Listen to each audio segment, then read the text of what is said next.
Salut à tous, alors désolé pour le retard, avec Anna on était en vacances. C'est l'amour à la plage. Et mes yeux dans tes yeux. Baiser et coquillage. Entre toi et le bleu. Alors donc aujourd'hui on se retrouve pour un top 10 des albums de 2017, avec aussi quelques mentions honorables. Et juste avant ça, on va parler de notre pire déception de l'année, parce qu'on voulait quand même parler mais on n'allait pas faire un flop 5, c'est-à-dire Humans de Gorillaz. Bon déjà salut, et en plus pour parler de l'album, fallait qu'on en parle parce que c'est vraiment une catastrophe. On a été bercé avec Gorillaz au collège, en primaire, on a écouté pendant longtemps, on attendait le retour, et là on avait juste l'impression d'entendre, pas de la musique d'ascenseur, mais de la musique de supermarché, Non, musique qui passe plus d'H&M. ouais, c'est ça, dans les magasins de vêtements. Mais en fait, le pire, c'est que s'il n'y avait pas marqué Gorillaz, non, il n'y a même pas marqué Gorillaz pour la pochette, mais si c'était pas Gorillaz, juste en écoutant des extraits de l'album, jamais j'aurais eu envie de l'acheter. Et ça sonne pas du tout comme du Gorillaz en fait. Mais bon, ça c'est encore normal, ils changent le style à chaque album. Mais sauf que là, il y a juste une absence de style, c'est... Avant on sentait le côté Gorillaz, même si ça changeait, alors que là ça a tellement changé que ça aurait pu être n'importe qui d'autre. Mais c'est Bah, répétitif au possible, et genre au final, je crois il y a 19 tracks, et la seule qu'on a à peu près retenue c'est la 11, Busted and Blue. Tout le reste c'était oubliable au possible. C'est triste de se dire qu'il y en a qu'une qu'on pourrait aimer quoi. Non mais c'est une grosse déception, et c'est un mauvais album, vraiment faut le dire. Et ça sert à rien de faire des textes qui sont intéressants, parce qu'en fait l'album parle d'un monde où Trump serait président, et c'était bien avant les élections qu'il avait commencé à l'écrire. Mais du coup, la musique suit tellement pas que ça devient limite insupportable à écouter. Moi je me souviens que après la 11, je me suis dit bon peut-être qu'il y en a une autre que je vais aimer maintenant. Et puis à partir de la 13, je me suis dit je laisse tomber. Et puis j'ai l'impression que j'ai écouté au moins une vingtaine d'albums tellement c'était long. Le temps passait lentement, c'était horrible. C'est de la merde!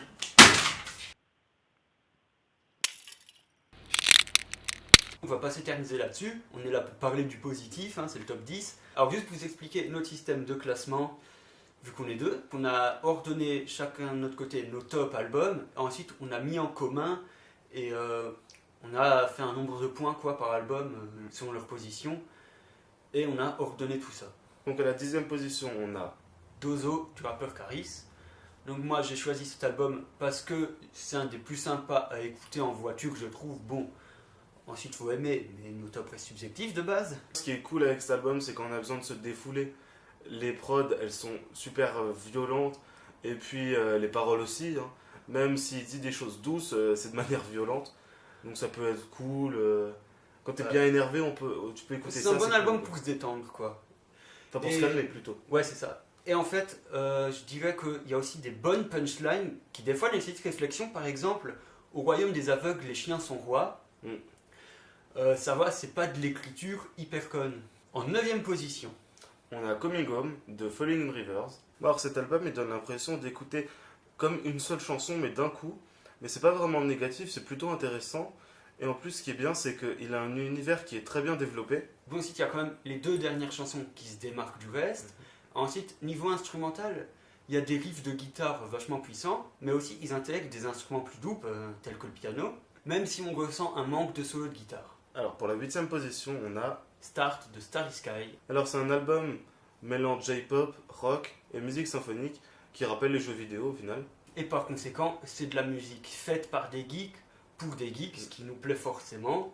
Et donc ça raconte une histoire, la leur. 7ème position, La vraie vie de Big Flo et Oli. Bon alors dans cet album, ils usent fréquemment des figures de style et ils écrivent tellement bien que la personne qui écoute l'album peut vraiment se sentir à la place du narrateur, ce qui est plutôt cool. Et donc les chansons où ils utilisent du storytelling sont très efficaces quand ils comprennent le sujet, donc par exemple comme Cigarette. Et ensuite ils s'autocritiquent dans Répondez-moi, donc il y a une chose assez rare que peu d'artistes font en chanson. Alors pour la 6ème position, on a Revival de Eminem. Bon alors faut savoir que j'ai bien aimé l'album, mais ce que je vais dire c'est important, c'est que je trouve qu'il y a vraiment beaucoup trop de sonorités pop, mais surtout dans les featuring, et il parle très souvent de Trump, ce qui dérange un peu. Alors dans cet album, il utilise des sonorités beaucoup plus posées qu'auparavant. En fait, il montre qu'il n'a pas besoin de faire des sons ultra commerciaux pour vendre parce que c'est Eminem quoi. Et même si Clash et Trump est une tendance, il y en a peu qui le font avec autant de verve. Il aborde également des sujets plus personnels, notamment les rapports avec sa femme et sa fille, qui font les chansons les plus touchantes de l'album. En 5e position, on a Flip de L'Homme Pâle. Donc certes, L'Homme Pâle n'aborde pas des sujets extrêmement variés, mais il a beaucoup de choses à dire dessus. Bon alors dans cet album il faut savoir que L'Homme Pâle il manie l'ego trip comme personne. Dans son album on ressent vraiment un malaise parce qu'on sent qu'il est...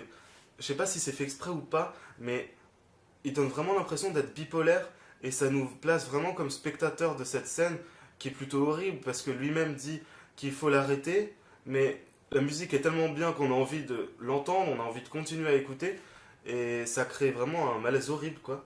Et quand même, faut reconnaître que L'Homme Pâle a un univers musical plutôt inédit. Et en 4e position, On a Géopoétique de MC Solar. Alors cet album il est bien parce que c'est vraiment le retour du rappeur poétique et ce qui est cool c'est qu'il rappe vraiment avec des techniques comme à l'ancienne, donc comme dans ses précédents sons, mais avec des prods actuels, contrairement à IAM. dans cet album, il fait des trucs vraiment originaux, notamment le son Mirabel. Donc il parle d'un village à la première personne en fait.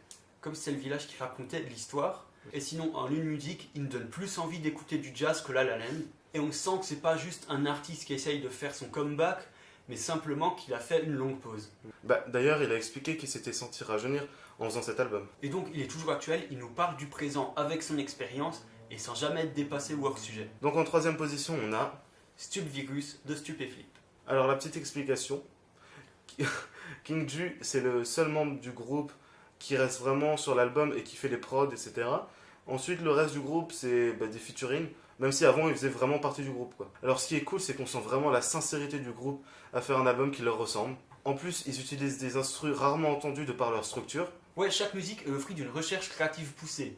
En plus, les textes sont hyper bien écrits et abordent beaucoup de sujets.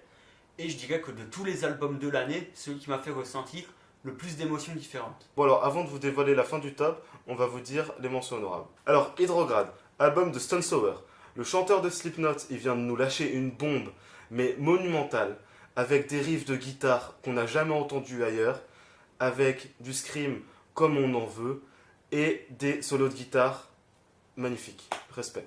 Empereur du Sale, donc l'album de Lorenzo. Bon, les sons sont sortis en 2016, mais la date officielle c'est 2017, donc on s'en bat les couilles. Bon alors à base, j'avais pas écrit ça, hein. J'avais écrit Lolo le fumeur de pilon vient nous faire rire et chanter avec lui. Donc voilà, c'est un album vachement drôle et qui est un petit peu comme Paris et super dans la voiture ou pour se défouler. Surtout pour rire. Alors ensuite c'est Agartha de Vald. Alors le génie ou le troll, on ne sait pas, mais en tout cas son album il est génial. Il est pas dans le top parce qu'il y a mieux, hein, voilà.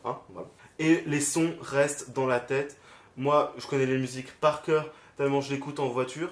C'est comme Lorenzo, c'est comme Caris, ça s'écoute en voiture, ça se savoure, on rigole, on chante avec lui. Parfois on crie un peu parce que on a envie de crier. Ensuite, Atrocities from Beyond de Analepsy. Donc c'est du death brutal, donc ça s'adresse pas à tout le monde, mais moi je kiffe. Une demi-heure de pure violence dans les oreilles, ça adoucit l'esprit. Alors dans la peau de Kyo, c'est l'album... comment on dit... Non, nique ta Tant mère. attendu. Alors, dans la peau de Kyo, moi j'attendais cet album parce que Kyo c'est un groupe que j'aime bien, même si c'est pop, oui, pardon, voilà, on n'a pas tous les mêmes valeurs. Non, plus sérieusement, l'album est bien, de par les textes, mais c'est juste les instrus en fait qui me dérangent. C'est que ils sont partis de pop rock, après ils ont fait pop et un tout petit peu de rock, et là c'est vraiment pop électro bizarre, là, c'est vraiment devenu plat. Bon, les paroles elles restent sublimes. Et puis bon, on sait très bien que c'est un très bon parolier, Ben. En deuxième position, on n'a pas pu se décider entre deux albums. Genre, à l'aveugle, on a donné des pourcentages aux albums et tout, et à chaque fois, ça s'équilibrait, mais vraiment impossible de départager. Je suis sûr que si on aurait fait à pile ou face, ce serait tombé sur la tranche, voilà. Et donc au final, on a Reaching into Infinity de Dragon Force. Et Even Upside Down de Marilyn Manson. Alors cet album, c'est vraiment celui qui fait le plus voyager avec celui de Starry Sky. Alors déjà, de tous les albums metal qu'on a écoutés, c'est le seul à contenir des solos de guitare sur tous les tracks. Et par exemple, rien que sur un seul titre, on peut passer par énormément de sonorités différentes. Et comme à leur habitude, leurs textes parlent de légendes, de science-fiction, de jeux vidéo, ce qui n'est pas pour nous déplaire. Ensuite, Driven Upside Down, donc Marilyn Manson nous revient avec un album qui surprend comme toujours, et cette fois il explore beaucoup de sons électro, ce qui rend l'album frais et vivifiant. Et malgré la redondance de ses thématiques, il est loin d'être devenu la caricature de lui-même. Alors cet album, il pourrait être le deuxième épisode de la nouvelle trilogie, donc qui serait initiée par The Pale Emperor. Et en plus, ce qui est cool dans cet album-là, c'est qu'on entend vraiment les sonorités comme il y avait dans The Golden Age of Grotesque, donc le chant un peu rap, hip-hop. Mais par contre, la seule chose qu'on a trouvé dommage, c'est qu'il n'y avait pas tellement de solo de guitare. Bon alors pour le putain de numéro 1, La fête est finie d'Orelsan. et qui est pour nous sûrement un des futurs classiques du rap français. C'est quasi sûr. En plus d'avoir des messages forts, je pense que cet album peut réellement aider les gens. Il y a une maturité dans l'écriture, mais on sent quand même qu'Orelsan a envie de jouer avec la musique, par exemple dans Christophe ou Bonne Meuf. En gros, il devient plus mature, mais sans devenir un vieux con, sérieux à 100%. Bon, en tout cas pas tout de suite. Hein. Alors aussi, il faut préciser que c'est un album concept, parce que ça se remarque pas forcément du premier coup, et c'est un album super fort émotionnellement. Du coup, merci d'avoir regardé la vidéo. N'hésitez pas à nous donner votre propre top 10 en commentaire, à vous abonner et surtout à partager la vidéo. On vous dit à plus pour de nouvelles reviews d'albums. Salut!